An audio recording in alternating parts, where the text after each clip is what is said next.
I call this story Mystic Minestrone. Once upon a time, open-air rock festivals were springing up on farms all across our nation. Some of them, like Woodstock, became the happenings of legend. Others are remembered only by the people who were there.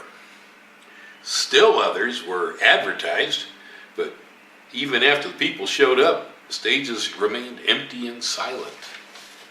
Poinet, Wisconsin was one of those festivals that never happened. I know this because my brother Bob, along with friends Rick, Dan, and Kevin, went to Poinet. My involvement in this tale begins at what might be considered the end of the story. The beginning and the end of things aren't always clear-cut, as I had written this down long ago, but you are listening to it now. It would appear that we haven't yet reached the end. So let me start with the ringing of the doorbell at my mother's house. Ding dong! I was playing guitar in the bedroom, and I heard a VW motor out in the street. My mother had no friends that drove these German cars, so I assumed that the visitor must be for me. I put down my guitar and walked to the door. Before I could reach it, I heard that doorbell ring. Ding dong! There on the front porch was my brother Bob, looking rather wasted, with Rick and Dan beating a hasty retreat to Kevin's van. I yelled at him and asked what was up, since it was typical for them to just drop in for a while. They were in a desperate hurry to get away from the house, and all they said was that my brother had eaten 36 hits of mescaline and he was totally out of his mind. I looked up at my brother and realized that he was walking in another dimension. It became clear why my friends had just rung the doorbell and ran. They were scared to death of what my parents might do. I'm still trying to figure out how to deal with this when my mother asks from the kitchen, "Who's at the doorbell?" I yell over my shoulder that Bob is home from camping and started pushing him down the hall to the bedroom. All the time he was speaking in tongues about how everything is pure energy, how the walls flow like lava, how he can see the atomic structures in everything, and he can pass through and between them. I admit he was so convincing that to this day I believe what he saw was real for him.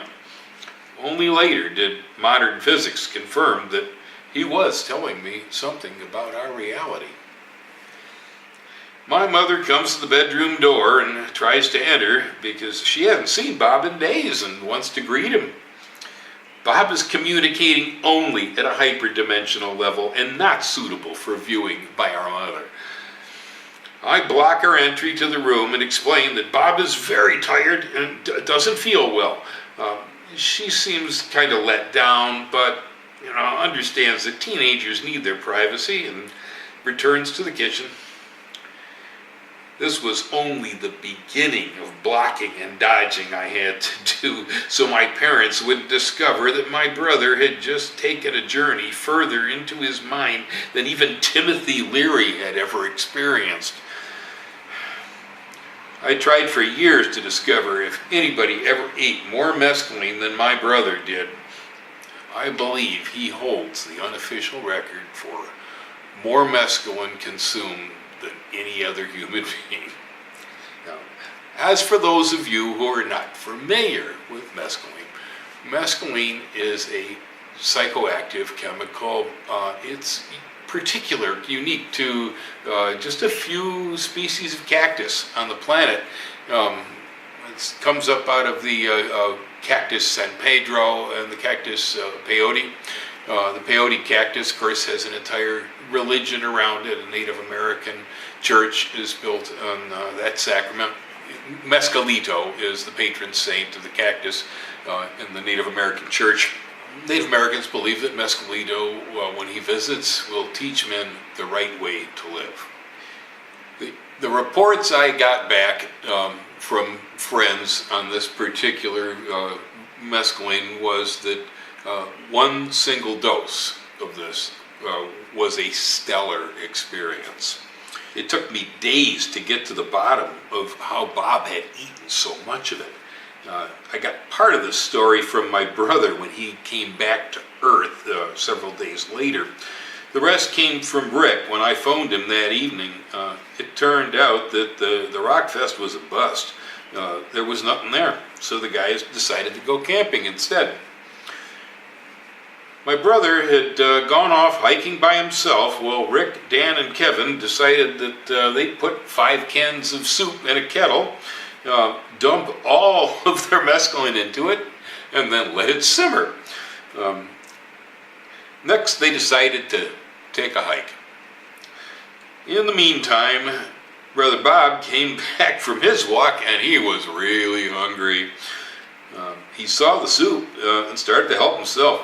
Since he had more soup in his pack, he saw no harm in eating the entire pot. He figured he would just refill it later after eating. Bob finished the pot to the bottom and then sat down to burp to himself for a spell. He was just about to get up and refill the soup when the rest of the party showed up. The guys were expecting to party, but all they found was an empty pot and my brother with 2 cans of soup in his hands. Rick freaks and asks, "Bob, what happened to the soup?" Bob burps and admits, well, he ate it all, but tells him, "Don't worry, I've got more soup." Worry? Worry? Who's worried? You just ate all of our drugs for lunch.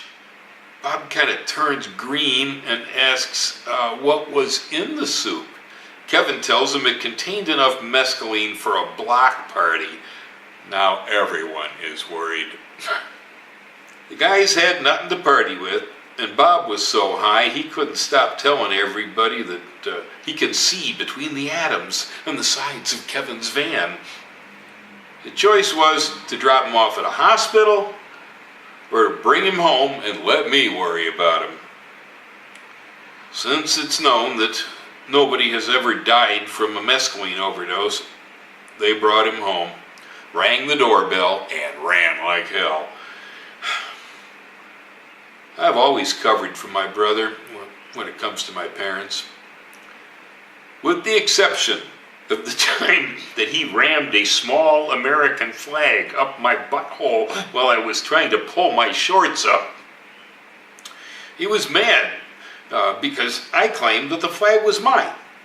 Then I laid it on the dresser and went to get dressed. As I pulled my shorts up, suddenly I was struck from behind. I ended up face down on the floor with a flag jammed so far up my ass that I could not pull it out, try as I might. I was screaming for him to help me, but he just cowered in the corner.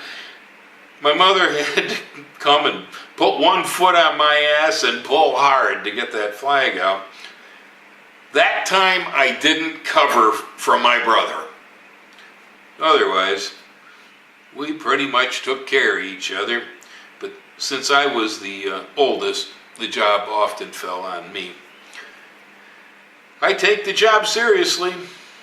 Mom and Dad went to their graves and never knew that their son had set the unofficial record for the consumption of hallucinogens.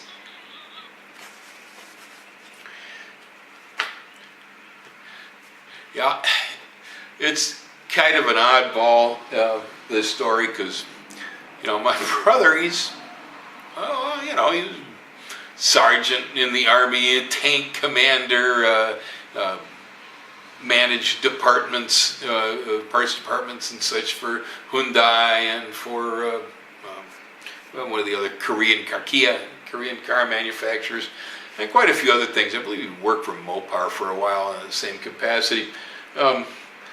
Yeah, a real normal guy. got a bunch of kids, got a wife, got a house in the suburbs. I mean, Bob's just not too strange, but man, oh man, I tell you, if you ask him about this experience, you really get to see another side of what goes on inside of my brother, because that left him permanently changed. They call these materials entheogens. That's, in other words, they're basically referring to that making us gods or seeing gods, or that relationship to chemicals that bring out the God nature in us. And I don't know how many years later it was that while studying quantum physics, I realized that much of what my brother was describing under this experience was actually the way the world was at the subatomic level. So, you say, well, the guy took this massive dose of drugs and he went out of his mind, he was seeing all these hallucinations. Yeah, he was, but I'm not quite certain whether they were hallucinations or not. Anyway, aloha. Thanks for listening, and we'll go back to the garden next time.